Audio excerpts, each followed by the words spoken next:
Hi friends, നമസ്കാരം. എല്ലാവരും സുഖമായിട്ടിരിക്കുന്നല്ലോ. മറ്റന്നാൾ തിങ്കളാഴ്ച നമ്മുടെ വിഷുവാണ്. പിന്നെ ഞാനിപ്പോൾ പറയാൻ പോകുന്ന കാര്യം ശ്രദ്ധിച്ച് കേൾക്കണം.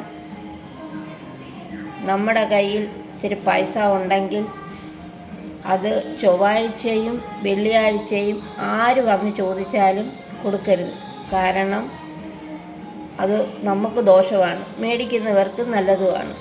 ചൊവ്വ, വെള്ളി, 1-ാം തീയതി, അതുപോലെ സന്ധ്യദീപം കത്തിച്ച സമയത്തും ഈ പണമിടപാട് ഒരിക്കലും നമ്മൾ കയ്യിൽ നിന്ന് കൊടുക്കരുത്. അത് വിശ്വാസമുണ്ടെങ്കിൽ നിങ്ങളും ഇതുപോലെ ചെയ്യണം. ഞാൻ പറയുന്നത് കേൾക്കണം. അത് മഹാലക്ഷ്മി നമ്മുടെ കയ്യിൽ നിന്ന് ഇറങ്ങിപ്പോയാൽ കയറി വരാൻ വലിയ ബുദ്ധിമുട്ടാണ്. എന്നാൽ ചോദിക്കുക, അല്ലാത്ത ദിവസങ്ങളെന്ന് അല്ല, ചൊവ്വായും വെള്ളിയും 1-ാം തീയതി ഒരു പ്രത്യേകതയുള്ള ദിവസമാണ്. അതുകൊണ്ട് കയ്യിൽ ആർക്കെങ്കിലും നിങ്ങൾ വായ്പ മേടിച്ച് കൊടുക്കാനുണ്ടെങ്കിലും ഈ അല്ലാത്ത ദിവസങ്ങളിൽ അത് കൊടുത്തു തീർക്കണം.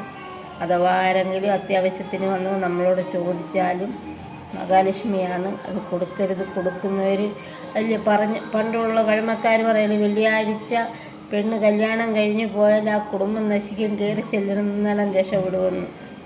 പെണ്ണും പണമായിട്ട് വീട്ടിൽ നിന്ന് ഇറങ്ങിപ്പോകുന്നതാണ്. അതുപോലാണ് ഇത്. മഹാലക്ഷ്മിയാണ് പണം. അതിറങ്ങിപ്പോയാൽ കയറി വരാൻ വലിയ ബുദ്ധിമുട്ടാണ്. അതുകൊണ്ട് ചിന്തിച്ച് കൈകാര്യം ചെയ്യുക.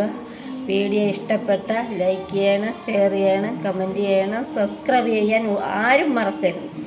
ബായ്.